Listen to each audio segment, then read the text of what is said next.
नमस्कार मित्रों, स्वागत है आप सभी का द पीपल वॉइस। हम चर्चा कर रहे थे Ayub Khan, Noor Khan Pathan versus Maharashtra state and others, वही जिसमें कि 1 लाख की पेनल्टी लगाई गई है। मित्रों, आज का वीडियो लंबा हो सकता है, लेकिन आज इसको खत्म करना चाहिए। ऑलरेडी ये 5वां सीरीज है। आप बने रहिए हमारे साथ। इसकी शुरुआत करते हैं।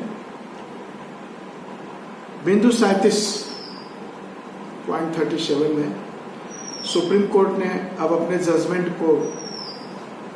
के रूप में लिया और इसमें भी कुमारी माधुरी पाटिल बनाम अपर आयुक्त जनजातीय विकास 1994 SCC 241, ये बहुत ही प्रसिद्ध है, जिसके तहत सुप्रीम कोर्ट ने कुछ प्रक्रियाएं बनाई थी जांच समिति के लिए कि हर निदेशालय के पास एक विजिलेंस सेल होना चाहिए।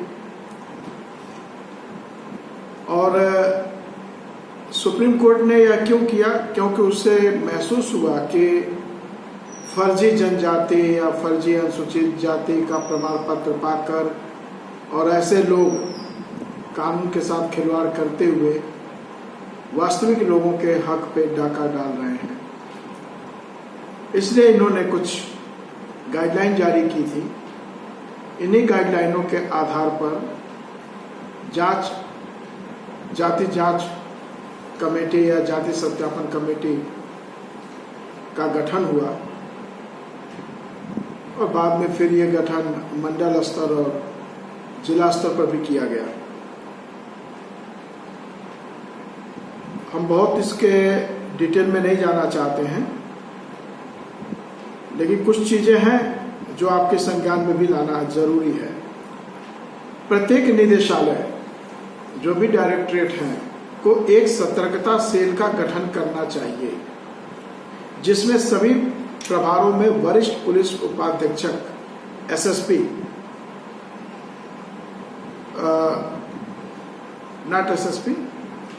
वरिष्ठ पुलिस उपाधीक्षक, डिप्टी SP, DYSP जो वरिष्ठ हो, और सामाजिक स्थिति के दावे की जांच के लिए इतनी संख्या में पुलिस निरीक्षक शामिल हो।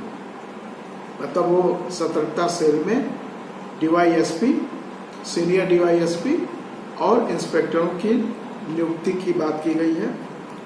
संबंधित निदेशक सतर्कता अधिकारी से रिपोर्ट प्राप्त होने पर, इसको ध्यान से सुनिएगा, संबंधित निदेशक सतर्कता अधिकारी से रिपोर्ट प्राप्त होने पर यदि सामाजिक स्थिति का दावा वास्तविक नहीं या संदिग्ध या नकली या गलत तरीके से दावा किया गया पाया जाता है, तो संबंधित निदेशक द्वारा उम्मीदवार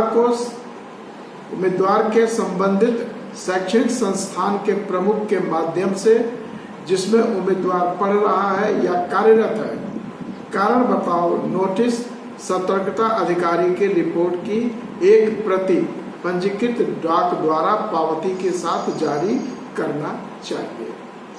कहने का मतलब कि विजिलेंस सेल ने अगर पाया कि आपका दावा गलत है, फर्जी आपके प्रमाण पत्र हैं, तो विजिलेंस सेल की रिपोर्ट की एक कॉपी, जो निदेशक है जिसके अंतर्गत में विजिलेंस सेल है, निदेशक की जिम्मेदारी है कि विजिलेंस सेल की रिपोर्ट की एक कॉपी रजिस्टर्ड डाक द्वारा, जिस पर एक्नॉलेजमेंट लगा हो, उम्मीदवार के, जो आवेदक रहा, जिसके खिलाफ इंक्वायरी की जा रही है, उसके नियोक्ता, और अगर वह उम्मीदवार किसी शिक्षण संस्थान में पढ़ रहा है तो उसके प्रिंसिपल को यह प्रतिलिपि पंजीकृत डाक द्वारा पावती के साथ भेजी जाए। और व्यक्तिगत रूप से या वकील के माध्यम से ऐसा अवसर देने के बाद समिति ऐसी जांच कर सकती है जिससे वह समीचीन समझे और उम्मीदवार या प्रतिद्वंदी द्वारा उठाए गए आपत्तियों के मुकाबले दावों पर विचार कर सकती है और उसके समर्थन में संक्षिप्त कारणों के साथ उचित आदेश पारित कर सकती है। यानी अब जो उसने पत्र भेजा है विजिलेंस सेल का, तो उसके बाद वो उम्मीदवार को मौका दे तो उम्मीदवार अपनी बात स्वयं या वकील के मार्फत स्क्रूटनी समिति के समक्ष रखे और उस तदनुसार स्क्रूटनी कमेटी निर्णय ले। यदि रिपोर्ट, ये बहुत इंपॉर्टेंट है, यदि रिपोर्ट उम्मीदवार के पक्ष में है, किसकी रिपोर्ट? विजिलेंस सेल की रिपोर्ट उम्मीदवार के पक्ष में है और वास्तविक और सत्य पाई जाती है, तो आगे कोई कार्रवाई करने की आवश्यकता नहीं है, बशर्ते इसके कि रिपोर्ट या दिए गए विवरण झूठे या धोखाधड़ी से या खरीदे न गए हो। और यदि ऐसा है तो पैरा 6 में दिए गए विधान के प्रक्रिया का पालन किया जाना चाहिए। जांच के समय के बारे में बोले कि जांच यथासंभव शीघ्रता से और डे टू डे, दिन प्रतिदिन की कार्रवाई द्वारा अधिकतम 2 महीने में पूरी की जानी चाहिए। यदि जांच के बाद जाति जांच समिति को दावा गलत या नकली लगता है तो उन्हें जारी प्रमाण पत्र को रद्द करने और उसे जब्त करने का आदेश पारित करना चाहिए। इस कार्रवाई के समापन की तारीख से 1 महीने के भीतर माता पिता या अभिभावक और आवेदक को पूछताछ के परिणाम के बारे में सूचित करना चाहिए। यदि प्राप्त प्रमाण पत्र या दावा की गई सामाजिक स्थिति झूठी पाई जाती है, मतलब वो SC में है या ST में है, अगर ये झूठा पाया जाता है तो माता पिता अभिभावक उम्मीदवार पर झूठा दावा करने के लिए मुकदमा चलाया जाना चाहिए। यदि अभियोजन अभियुक्त की दोष सिद्धि और सजा में समाप्त होता है, यानी जो उसको प्रोसिक्यूट किया गया है, अदालत के सामने पेश किया गया है और वहाँ उसे दोष सिद्धि हुई है, उसे कल्पित माना गया है और सजा सुना दी गई है, तो इसे नैतिक भ्रष्टता से जुड़ा अपराध मानते हुए राज्य या संघ के तहत निर्वाचित पदों पर या कार्यालयों या किसी स्थानीय निकाय या विधायिका या संसद के चुनावों के लिए अयोग्य माना जाएगा। जैसे ही जांच समिति द्वारा निष्कर्ष दर्ज किया जाता है कि प्राप्त प्रमाण पत्र गलत था, इसे रद्द करने और जब्त करने के साथ इसे संबंधित नियोक्ता या शैक्षणिक संस्थान नियुक्ति प्राधिकारी को पंजीकृत द्वारा पावती के साथ इस अनुरोध के साथ कि इसके नियुक्ति या एडमिशन को रद्द किया जाए, उसे सूचित करना चाहिए। और प्रवेश देने वाले जिम्मेदार पदाधिकारी या नियुक्ति करने वाले पदाधिकारी अब बिना किसी सूचना को दिए उम्मीदवार की उम्मीदवारी को निरस्त कर सकते हैं, यानी उसको टर्मिनेट कर सकते हैं।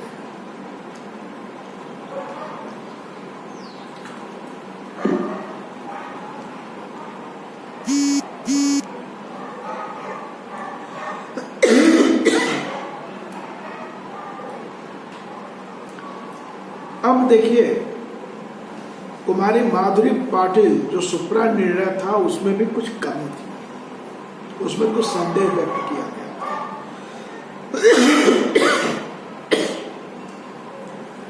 तब इस मामले को दयाराम बनाम सुधीर बाथम और अन्य 2012 एक SCC 335 में इस न्यायालय की एक बड़ी पीठ को भेजा गया, जिसमें शामिल विभिन्न मुद्दों पर निर्णय लिया गया और इस संबंध में कानून बनाने के लिए इस न्यायालय की क्षमता के सहित यह तय किया गया, जो कि निम्नानुसार है। यहां पे आपको समझना होगा।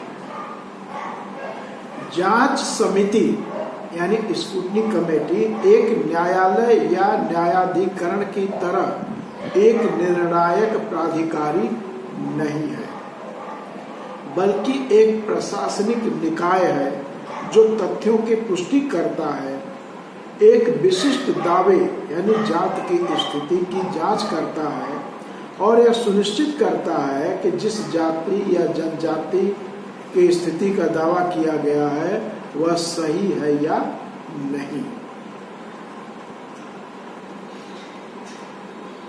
इस न्यायालय द्वारा माधुरी पाटिल मामले में तैयार की गई सत्यापन की योजना को ध्यान में रखते हुए जांच समितियां बिना पूर्व जांच के जारी किए गए जाति प्रमाण पत्रों का सत्यापन करती हैं।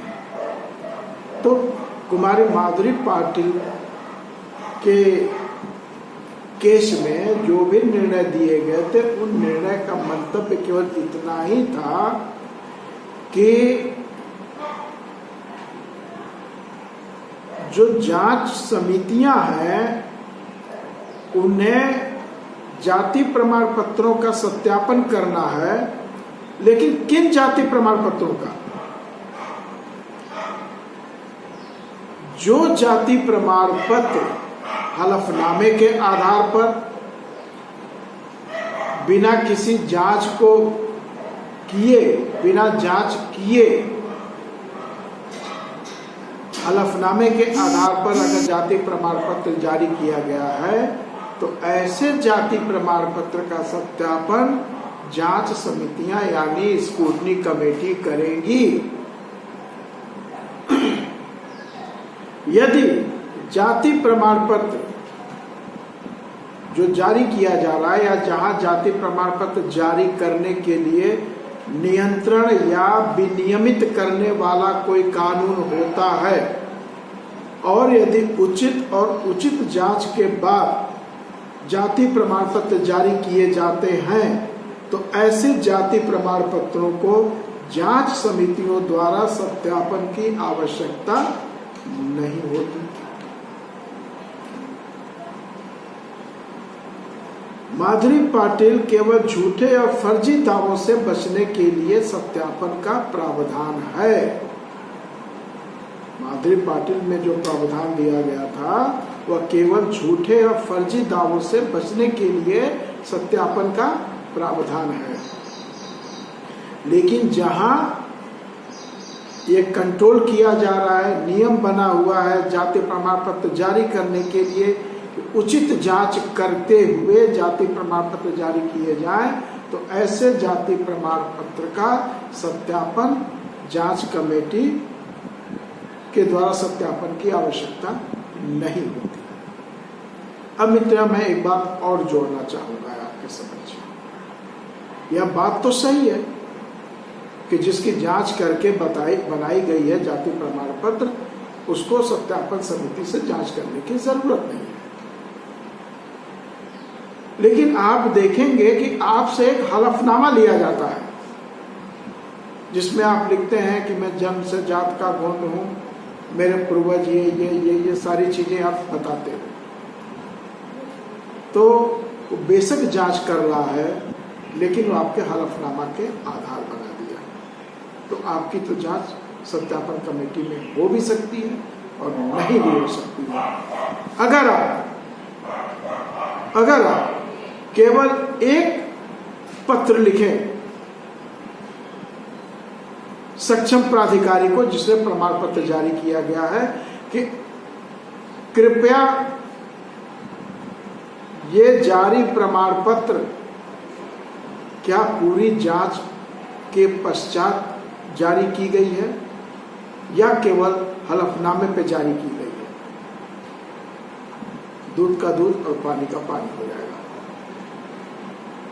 प्रशासन ये कभी लिख के ही नहीं देगा कि हमने जांच पूरी की है, वो लिखता ही नहीं, क्योंकि उसके साथ आपका हलफनामा लगा हुआ है। वो उसी हलफनामे का आड़ ले लेगा कि भाई उम्मीदवार द्वारा या मुवक्किल द्वारा एप्लीकेंट द्वारा जो हलफनामा दिया गया था, उसके आधार पर हमने जाति प्रमाण पत्र जारी किया है।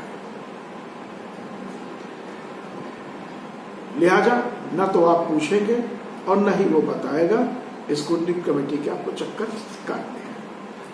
आगे बढ़ते हैं। इस प्रकार दयाराम सुप्रा में पूर्वोक्त निर्णय से स्पष्ट है कि कुमारी माधुरी पाटिल में निर्देश जारी करने का उद्देश्य केवल उन मामलों की जांच करनी थी जहां जाति प्रमाण पत्र बिना किसी पूर्व जांच के केवल किसी की जात के संबंध में स्वयं शपथ पत्र के आधार पर जारी किए गए थे। उक्त निर्देश वहां के लिए बिल्कुल भी लागू नहीं थे जहां पर जाति प्रमाण पत्र के अनुदान को नियंत्रित या विनियमित करने वाला कानून मौजूद है। आपके उत्तर प्रदेश में यह कानून मौजूद है और यह कानून शासनादेशों के रूप में आपके समक्ष हैं।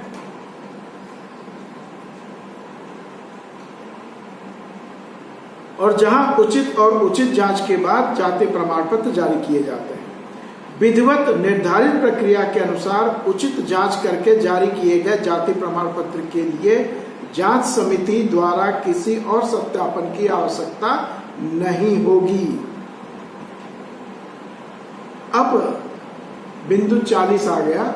अब इस पे सुप्रीम कोर्ट ने जो ऊपर पहले के जितने बिंदु बताए थे, पर्सनल एग्रीव, लोकस स्टैंडिया, माधुरी पाटिल, अब उस आधार पर निर्णय बनाने जा रहा है।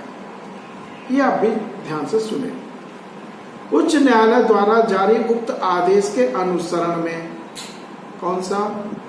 हाई कोर्ट मुंबई पीठ औरंगाबाद, छानबीन समिति यानी स्क्रूटनी कमेटी ने पक्षों के मामले में जांच की।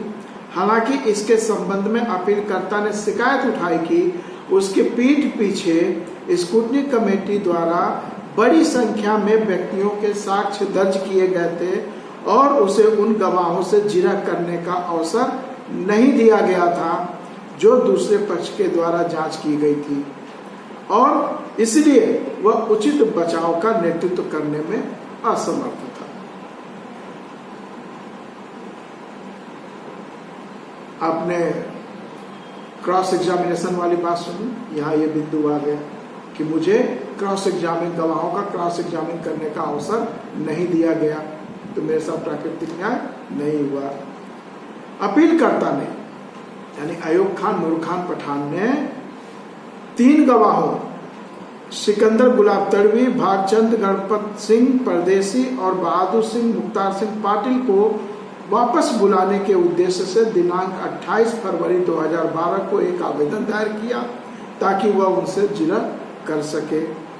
अपीलकर्ता ने उसी दिन एक और आवेदन दायर किया जिसमें अपना जवाब दाखिल करने के लिए नियम 2003 के नियम 12(8) के प्रावधानों के तहत आवश्यक 30 दिनों की अवधि की मांग की और साथ ही इम्प्यून्ड कास्ट सर्टिफिकेट की वास्तविकता का पता लगाने के लिए तहसीलदार के कार्यालय से रिकॉर्ड हेतु एक अन्य आवेदन भी दाखिल किया गया था।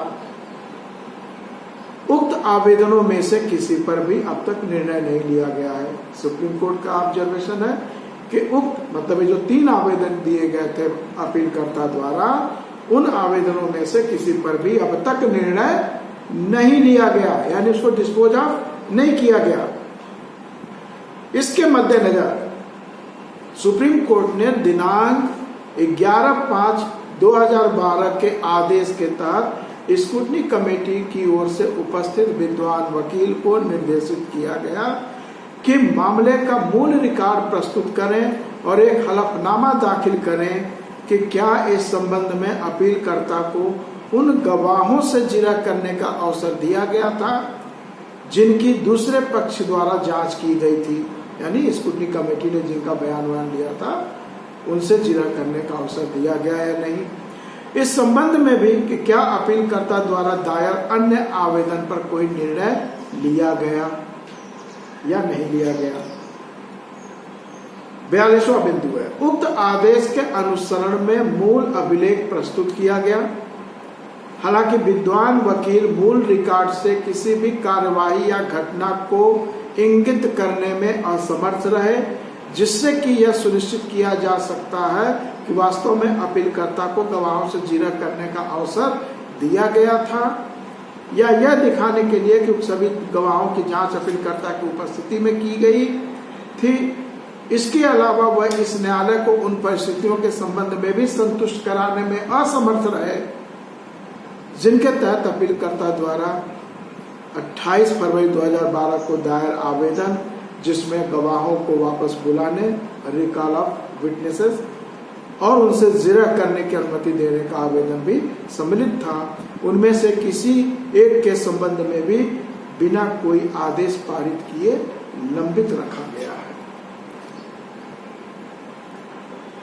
प्रतिवादी 43वां बिंदु है, प्रतिवादी संख्या 5 की वास्तविकता। अब जो रेस्पोंडेंट नंबर 5 है, अब उसकी वास्तविकता और ईमानदारी को परीक्षण कर रहा है सुप्रीम कोर्ट। प्रतिवादी संख्या 5 की वास्तविकता और ईमानदारी का निर्धारण करने के लिए इस न्यायालय ने 29 अक्टूबर 2012 को प्रतिवादी संख्या 5 को निम्नानुसार कार्य करने के लिए निर्देशित करते हुए मामले को 5 नवंबर 2012 तक के लिए स्थगित कर दिया और डायरेक्शन दिया कि तुम ये चीज करके ले आओ। 5/11/2012 को सुनवाई होगी। इस बीच प्रतिवादी संख्या 5 हलफनामा दायर कर सकता है कि वह किस तारीख को, क्या वो बिंदु है वो बता रहे हैं। इस बीच प्रतिवादी संख्या 5 हलफनामा दायर कर सकता है कि वह किस तारीख को जांच समिति के समक्ष पेश हुआ, उसके द्वारा प्रस्तुत सामग्री क्या थी और क्या उस याचिकाकर्ता के पास जांच समिति के सामने अपनी उपस्थिति का नोटिस था और क्या समिति याचिकाकर्ता को प्रतिवादी संख्या 5 से जिरह करने की अनुमति दी है। इस आशय का 4 बिंदुओं के आशय का हलफनामा सुप्रीम कोर्ट ने बोला कि 5 नवंबर 2012 तक आप प्रस्तुत करिए। उक्त आदेश के प्रत्युत्तर में प्रतिवादी संख्या 5 ने 5/11/2012 को न्यायालय में शपथ पत्र दाखिल किया। हलफनामे की सामग्री से, सुप्रीम कोर्ट का ऑब्जर्वेशन है, हलफनामे की सामग्री से पता चलता है कि प्रतिवादी नंबर 5 का दावा है कि उसका पेशा एक सामाजिक कार्यकर्ता का है। अपीलकर्ता के खिलाफ आरोप में दोबारा कहा गया है, उसने उसमें भी लिखा कि उसने फर्जी तरीके से जाति प्रमाण पत्र प्राप्त किया है। प्रतिवादी नंबर 5 ने हलफनामे में उस तारीख का उल्लेख नहीं किया है जिस दिन वह जांच समिति के सामने पेश हुआ था। नहीं उसने इस संबंध में उठाए गए प्रश्न का जवाब दिया है। जो ऊपर 4-5 प्रश्न उठाया है कि आप हलफनामा में दीजिए, उसका भी कोई जवाब नहीं दिया है। उसने अपने आरोपों का समर्थन करने के लिए कोई सबूत पेश किया था या क्या अपीलकर्ता को जिरह करने की अनुमति दी गई थी, किसी भी गवाह की जांच करें, या यदि वास्तव में उसने उन सभी की जांच स्वयं ही की है जो प्रश्न पूछे गए थे। अब उसी शपथ पत्र का जो इसने 5/11 को दिया है सुप्रीम कोर्ट में, उसका एक अंश प्रस्तुत कर रही है सुप्रीम कोर्ट अपने जजमेंट में। यह प्रस्तुत किया गया है कि 28/2/12 को प्रतिवादी संख्या 5 ने श्री सुपद मूसा तड़वी के शपथ पत्र की प्रति प्रस्तुत की और एक आवेदन के माध्यम से श्री सुपद मूसा तड़वी की व्यक्तिगत उपस्थिति के लिए प्रार्थना की। जांच समिति को दोनों बयानों में विरोधाभास मिल रहा है। श्री सुपद मूसा तड़वी ने उन्हें 17 मार्च 2012 को उनकी व्यक्तिगत उपस्थिति का अनुरोध करते हुए नोटिस जारी किया। किसने नोटिस जारी किया? स्क्रूटनी कमेटी ने, कि मिस्टर सुपद मूसा तड़वी हाजिर हों, और श्री सुपद मूसा तड़वी कभी भी समिति के सामने उपस्थित नहीं हुए। तो जो प्रतिवादी संख्या 5 है उसने किसके सर पे ठिकरा फोड़ा? सुपद मूसा तड़वी के। और सुपद मूसा तड़वी कभी स्क्रूटनी कमेटी के समक्ष हाजिर नहीं हुए नोटिस पाने के बाद भी। 44वां बिंदु, यहाँ ऊपर उल्लिखित श्री सुपद मूसा तड़वी के हलफनामे पर भरोसा नहीं किया जा सकता। क्यों नहीं किया जा सकता? क्योंकि उक्त अभिसाक्षी जो वो गवाह है कभी भी जांच समिति के सामने पेश नहीं हुआ कि उसको हलफनामे को सत्यापित किया जा सके। इसीलिए लिखा है कि सिंपल हलफनामा को सबूत नहीं माना जा सकता। साक्ष्य अधिनियम 1872 सेक्शन 3 के तहत उसे सबूत नहीं माना जा सकता जब तक कि उस पर जीरा न हो, और जब जीरा होगा तो कोर्ट आदेश 19 सीपीसी के तहत एक आदेश बनाएगा कि इसको सबूत माना जा रहा है। आगे चलते हैं। सुप्रीम कोर्ट लिख रहा है, प्रतिवादी संख्या 5 का आचरण जो उक्त मामले को एक अदालत से दूसरे अदालत तक ले जा रहा है को निंदनीय पाया। अब यहाँ से उसने स्पष्ट किया कि जो प्रतिवादी संख्या 5 है उसके पास कुछ है वह नहीं, वह केवल अपीलकर्ता को परेशान करने के लिए एक अदालत से दूसरी अदालत दौड़ा रहा है और बिना किसी जिम्मेदारी की भावना के वह इस न्यायालय द्वारा 29/10/2012 को जारी निर्देशों पर कोई संतोषजनक प्रतिक्रिया प्रस्तुत नहीं कर सका। उपरोक्त को ध्यान में रखते हुए हम उसकी प्रामाणिकता के संबंध में अत्यधिक संदिग्ध हैं। सुप्रीम कोर्ट ने कहा उस व्यक्ति की प्रामाणिकता संदिग्ध है। इसलिए जहां तक मौजूदा मामले का सवाल है, जो ये एप्लीकेंट है, इस केस का सवाल है,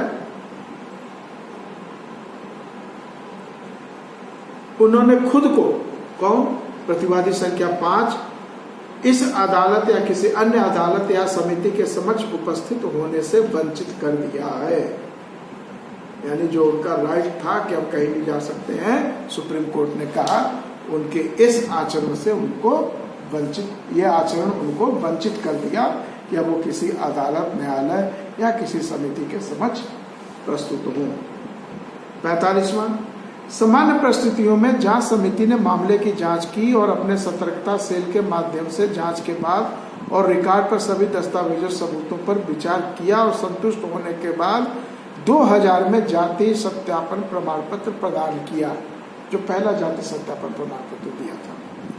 साक्ष्य अधिनियम की धारा 114(3)E अदालत को यह घोषित करने का प्रावधान किया गया कि जांच समिति द्वारा लिया गया निर्णय नियमित रूप से किया गया है और उचित सत्यापन के बाद जाति प्रमाण पत्र जारी किया गया है।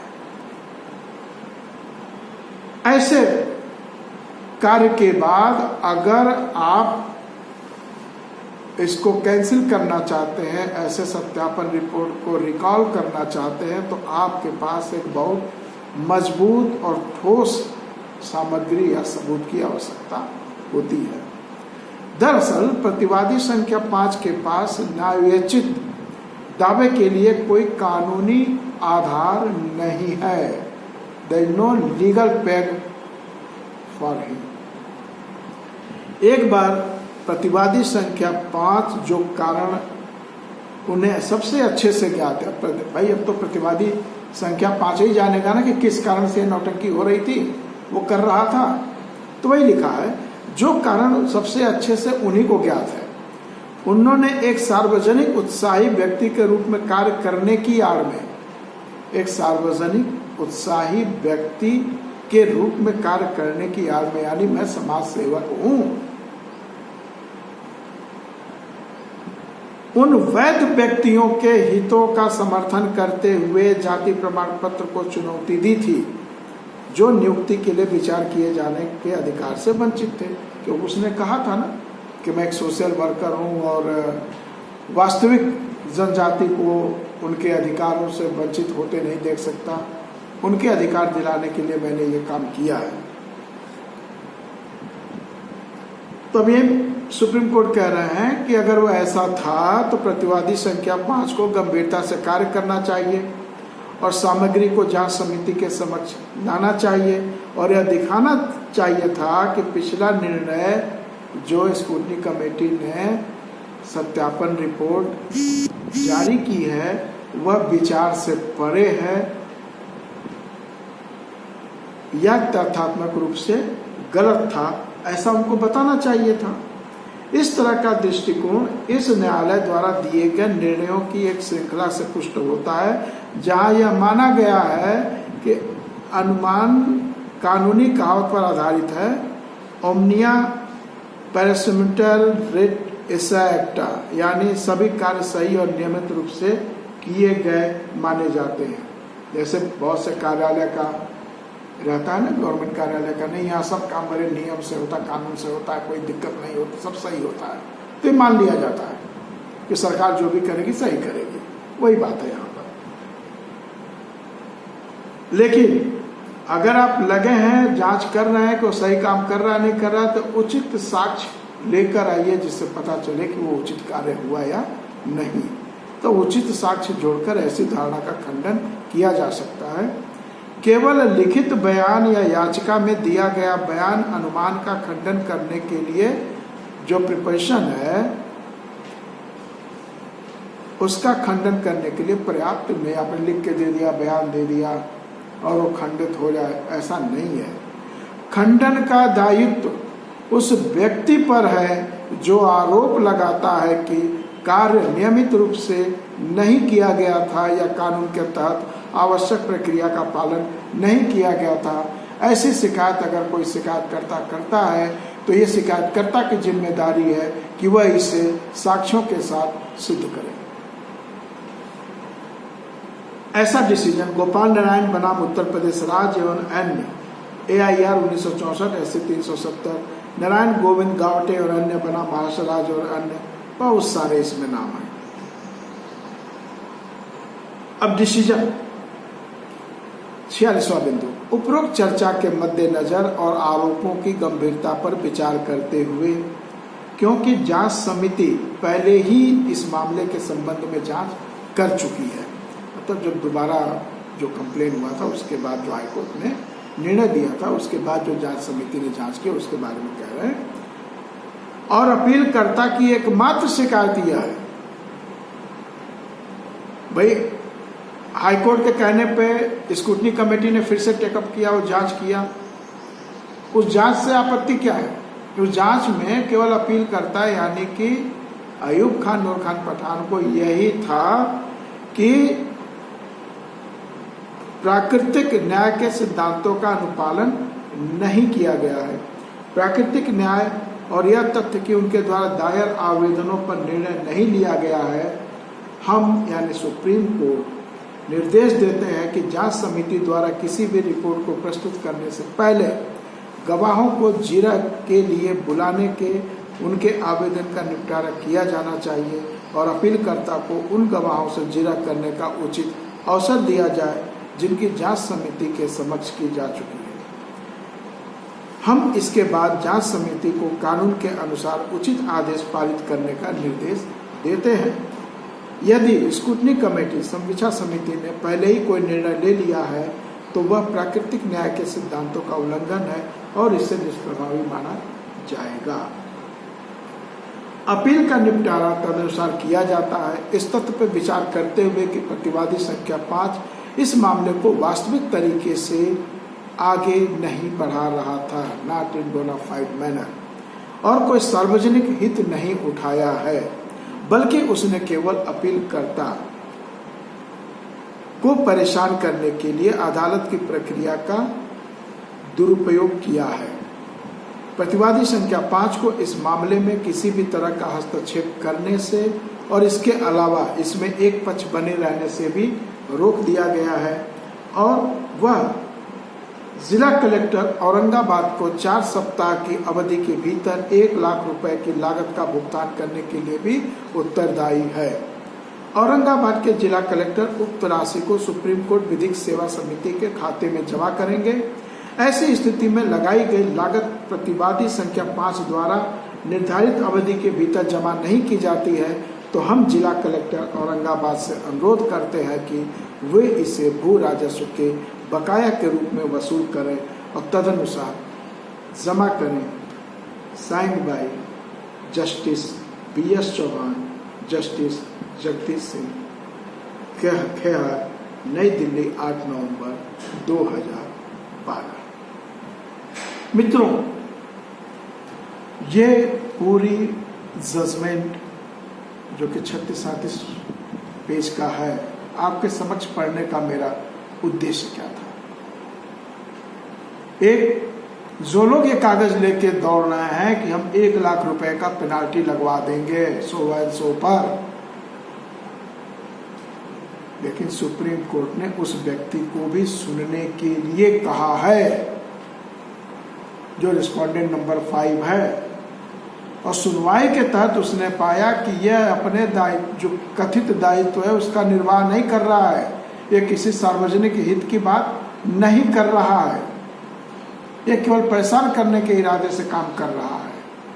तो यह सिद्ध करना पड़ेगा आपको, अगर आप इस तरह का काम करने जा रहे हैं।